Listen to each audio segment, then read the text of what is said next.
a log, or a forest, a pond, or the ocean. These are just some of the ecosystems found in nature. An ecosystem is a functional and stable unit where all living organisms interact among themselves and with the surrounding physical environment, leading to a flow of energy and nutrients. There is great variation in the size of different ecosystems. In fact, we can consider the Earth or the biosphere as a giant ecosystem composed of small and large ecosystems. However, since it is difficult for us to study such a huge ecosystem in one go, we divide it into smaller ecosystems for convenience. Ecosystems are usually classified as natural and artificial.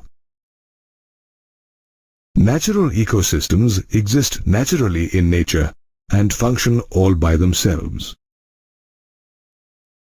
These ecosystems are further classified as terrestrial and aquatic ecosystems. Forests, deserts, and grasslands are some terrestrial ecosystems, while the ocean, lakes, and wetlands are some aquatic ecosystems. Unlike natural ecosystems, artificial ecosystems are created and maintained by human beings. Some artificial ecosystems are croplands, orchards, gardens, and aquariums.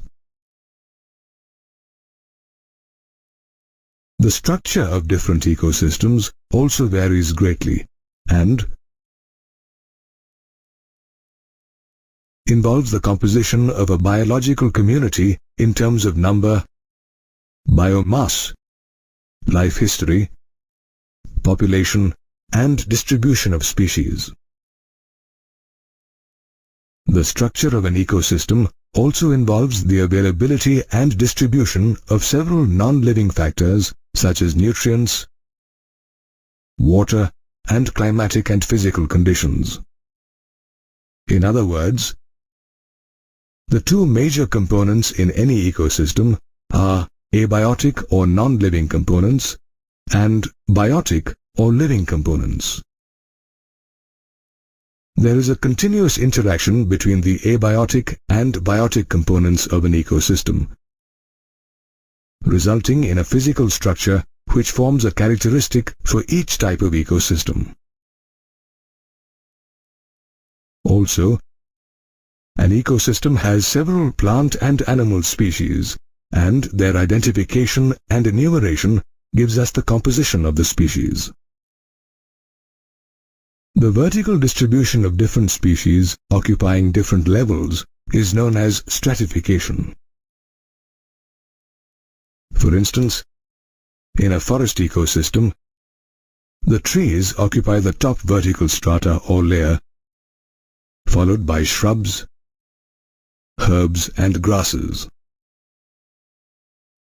Two main processes occur in an ecosystem. 1. There is a continuous cycling of nutrients between living and non-living components, and 2. There is a continuous input of energy from an ultimate source, which is mainly the sun. This energy is tapped by the producers and is passed to other trophic levels in the ecosystem. Generally, the producers occupy the first trophic level at the base, followed by primary, secondary, and tertiary consumers. Now, let us learn about the functions of an ecosystem. All ecosystems, big or small, perform four major functions, namely productivity, decomposition, energy flow, and nutrient cycling. To better understand the structure and functions of an ecosystem, let us take the example of a small pond, which is a fairly self-sufficient system. Now, some of the abiotic components in this pond include water, rocks, soil, sunlight, and dissolved inorganic and organic substances such as oxygen, carbon dioxide, and nitrogen. It also includes dissolved inorganic salts in the form of nitrates, chlorides, and phosphates. Like abiotic components, there are several biotic components in this pond. These include autotrophic components like plants, phytoplanktons, and photosynthetic bacteria found both floating and submerged in water. The biotic components also include heterotrophic components like small and big fish, crustaceans, amphibians, beetles, and zooplanktons. Some of these heterotrophs are herbivorous, while others are carnivorous. The decomposers also fall under heterotrophic components and include several species of fungi and bacteria, usually found in abundance at the bottom of the pond. Now, in this pond, autotrophs such as algae produce their own food by converting inorganic material into organic compounds using the sun's energy. These algae are consumed by small fish, which in turn are consumed by bigger fish. Here, both the small and big fish are heterotrophs. Thus, autotrophs prepare their own food, and these autotrophs are consumed by heterotrophs. Thus, the functions of productivity and energy flow are clearly seen in this ecosystem. When the algae and fish in the pond die, the function of decomposition takes place. That is, the decomposers decay and mineralize the dead matter and release them back into the sediments and water, which are then reused by autotrophs. Thus, there is a unidirectional flow of energy from the lower to the higher trophic levels, with substantial amounts of energy being dissipated in the form of heat to the environment at various levels. Moreover, this example also demonstrates the function of nutrient or mineral cycling, as we can see nutrients flowing from autotrophs to heterotrophs and then to decomposers and back to autotrophs in a cyclic manner. In addition, the functioning of the entire pond is regulated by abiotic factors such as length of day, temperature, solar input, dissolved organic and inorganic materials, to name a few. Thus, the structure of ecosystems varies greatly, and its functioning depends on rate of nutrient and energy flow, and also the interrelation between living organisms and the environment, thereby forming a self-sustaining system. Did you know that if decomposers did not exist,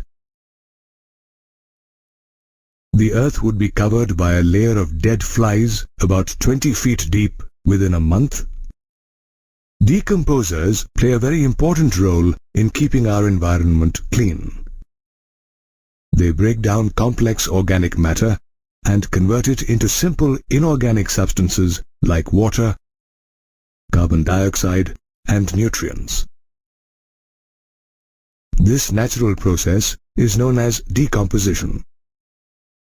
The raw material for decomposition is the detritus, which comprises dead and decaying plant remains such as leaves, branches, flowers, roots, and dead animal remains, including fecal matter. Decomposition involves a series of important steps, namely fragmentation, leaching, catabolism, humification, and mineralization. Of these steps, fragmentation, leaching, and catabolism occur simultaneously on the detritus. During fragmentation, the detritus is broken down into smaller particles by detritivores, which are organisms that feed on and break down dead plant or animal matter while returning essential nutrients to the environment.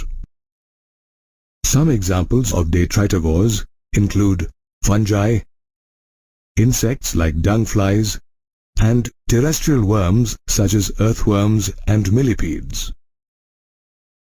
During leaching, inorganic nutrients that are soluble in water drain into the soil and get precipitated as unavailable salts.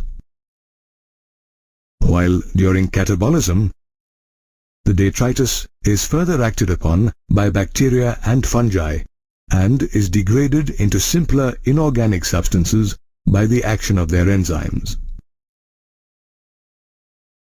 The next step of decomposition is humification, where the detritus gets converted into a dark, amorphous substance called humus. Humus is extremely resistant to microbial action and thus has a very slow rate of decomposition. Moreover, it is also very colloidal in nature and therefore serves as a source of nutrients. Finally, during mineralization, the last step of decomposition, certain microbes act on the humus, degrade it, and release inorganic nutrients into the soil. Both humification and mineralization occur inside the soil. However, the process of decomposition is affected by several factors. It is primarily an oxygen-requiring process, and the chemical composition of the detritus, along with climatic factors such as temperature and soil moisture, affect the rate of decomposition. For a particular temperature, the rate of decomposition is slower if the detritus is rich in substances like lignin and chitin, and is faster if the detritus is rich in nitrogen and water-soluble substances like sugars. Climatic conditions such as temperature and soil moisture affect the activity of microbes, thus affecting the rate of decomposition. That is, the rate of decomposition is faster when the temperature is warm and the environment is moist, whereas low temperature and lack of oxygen favors anaerobiosis, which slows the process of decomposition and leads to a build-up of organic materials. Therefore, the process of decomposition helps to recycle the nutrients required for the very existence of life. The amount of biomass varies from one ecosystem to another.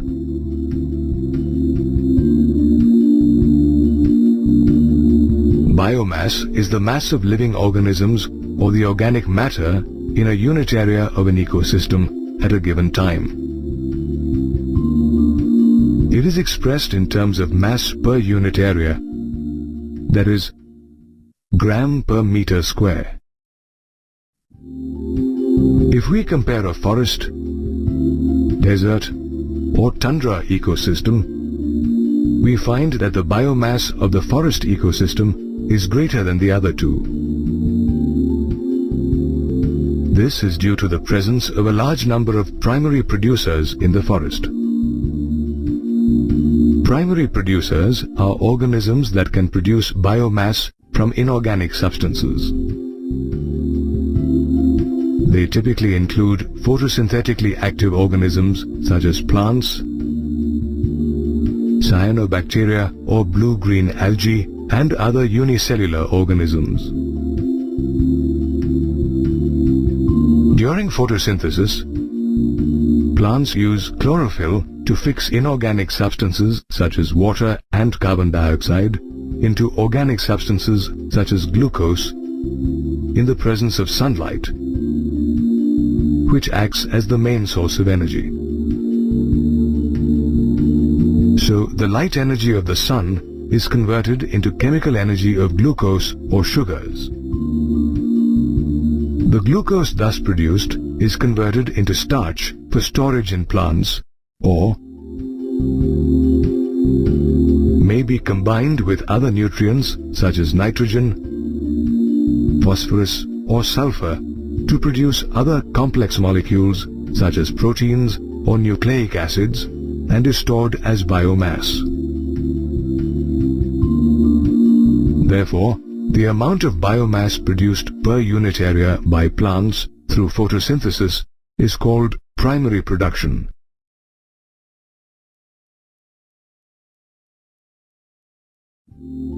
Is expressed in terms of weight per unit area. That is, gram per meter square, or energy produced per unit area. That is, kilocalorie per meter square. The rate of primary production is called primary productivity. In other words, primary productivity is the amount of biomass produced per unit area and per unit time by plants during photosynthesis. To compare the productivity of different ecosystems, it is expressed in terms of weight per unit area and time. That is, gram per meter square per year, or energy produced per unit area and time. That is, kilocalories per meter square per year. The primary productivity of an ecosystem is dependent on the plant species inhabiting the area, and several other factors such as the photosynthetic capacity of plants and availability of nutrients. As a result, it varies from one ecosystem to another. Primary productivity can be categorized as gross primary productivity, or GPP, and net primary productivity, or NPP. GPP is the total energy fixed by primary producers as biomass through photosynthetic activity per unit area per unit time. A fraction of this GPP is used by plants during respiration to meet their energy requirements. This is known as respiration losses and is denoted as R. Now, if respiration losses are subtracted from GPP, net primary productivity is obtained, which is the net biomass available for consumption by heterotrophs.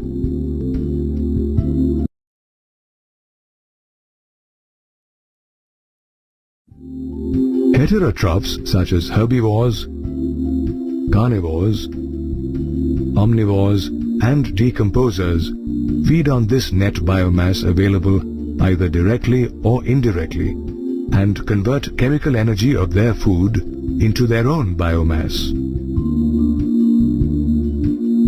The rate of formation of biomass by consumers, or the amount of biomass formed per unit area and time by consumers, is called secondary productivity.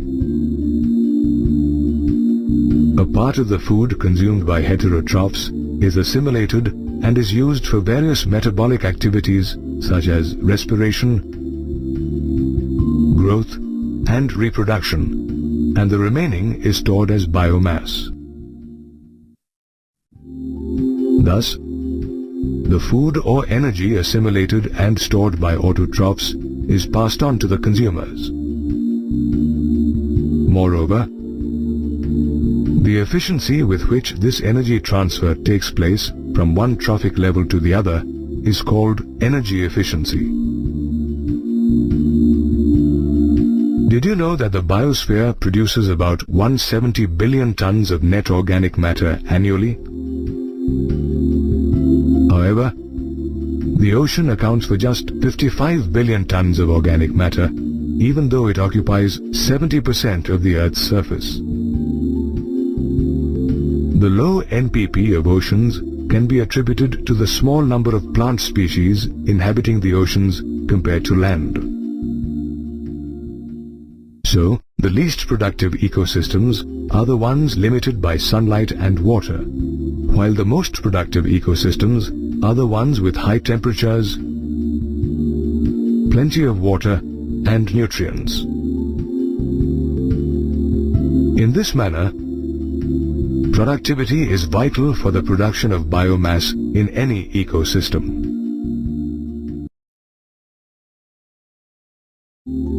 All of us know about the pyramids of Egypt, one of the 7 wonders of the ancient world. This pyramid structure is also obtained when we illustrate the number or biomass or energy of different organisms at different trophic levels in an ecosystem, also known as the ecological pyramid. The ecological pyramid is a graphic representation of an ecological parameter such as number of individuals, amount of biomass, or amount of energy present at different trophic levels in an ecosystem. Trophic levels represent the position of organisms in the food chain. The base of an ecological pyramid represents the first trophic level or producers. The next trophic level comprises primary consumers, followed by secondary consumers,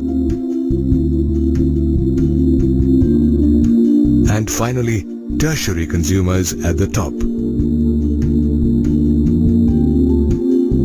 Each of these trophic levels represents a functional level and not a single species as such. Also, all the organisms at a particular trophic level must be considered for any calculation on number, biomass, or energy. For example, we need to consider all the organisms in trophic level 2, namely the grasshopper, mouse, and squirrel, for any calculations on number, biomass, or energy. This is because our generalizations will be invalid if we consider only a few organisms at any trophic level. However, it is also possible that a given organism simultaneously occupies more than one trophic level in the same ecosystem. For example, when a pigeon consumes grains and fruits, it is a primary consumer.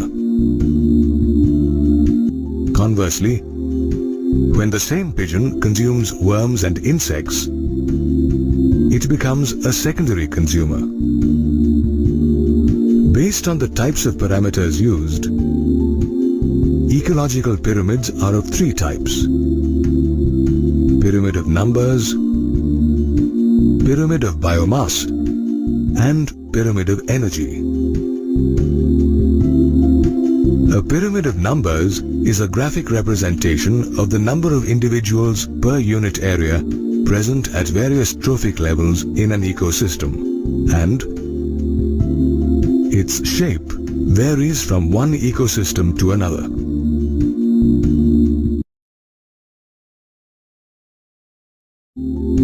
For example, in grassland or pond ecosystems, there are a large number of autotrophs or producers per unit area.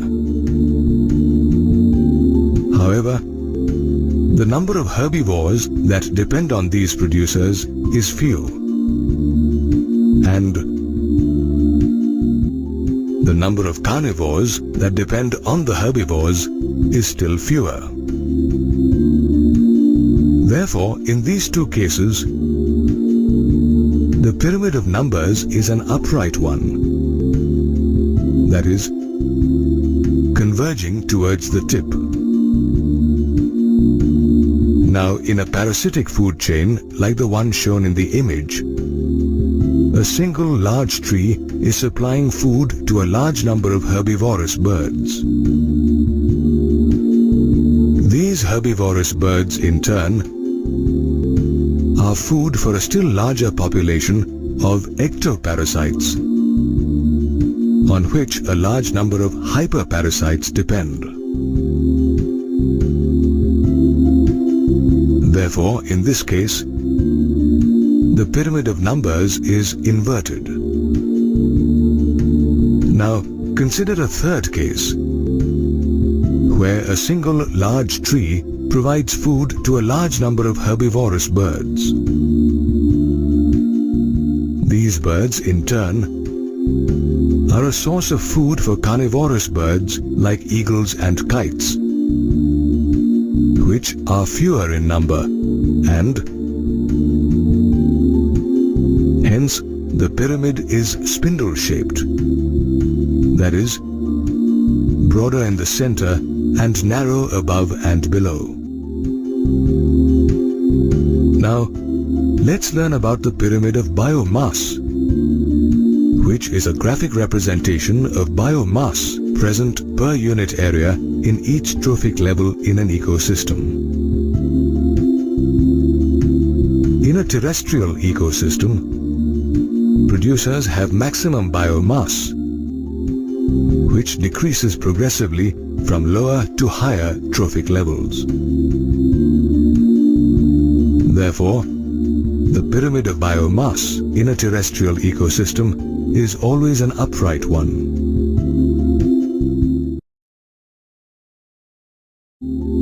On the other hand, the pyramid of biomass in an aquatic ecosystem is either inverted or spindle-shaped. For example, in the food chain shown in the image, the biomass of carnivorous fish is greater than herbivorous fish, and the biomass of the herbivorous fish is much greater than the producers or phytoplankton, leading to an inverted pyramid. However, in aquatic ecosystems like the ones found in the North Pacific Ocean, the pyramid of biomass is spindle-shaped, as the biomass of zooplankton exceeds that of the producers or phytoplankton, while the biomass of primary and secondary carnivores such as herring and sea lion gradually decreases as they are fewer in number compared to the zooplankton. Finally, a pyramid of energy is a graphic representation of the amount of energy trapped per unit time and unit area at different trophic levels of an ecosystem. Each bar in a pyramid of energy represents the energy present at each trophic level at a given time or annually per unit area.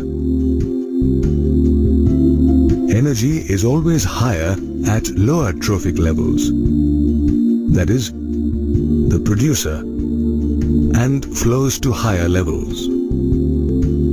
Moreover, Some energy is used for the metabolic activities of organisms, and some energy is dissipated as heat in the process. That is why a pyramid of energy is always upright and never inverted. An ecological pyramid also has certain limitations. For instance, it always considers a simple food chain which doesn't exist in nature. Moreover, it doesn't consider a food web and does not take into account species that exist simultaneously at two or more trophic levels.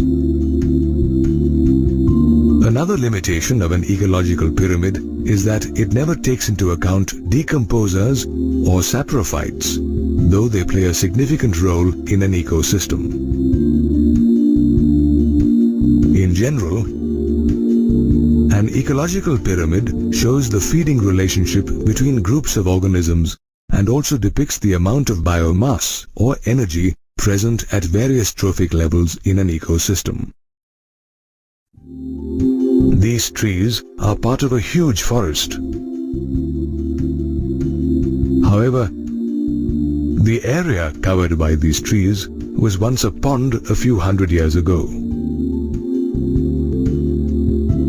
Over a period of time, the population of the different aquatic plant and animal species in the pond was replaced by terrestrial plant and animal species.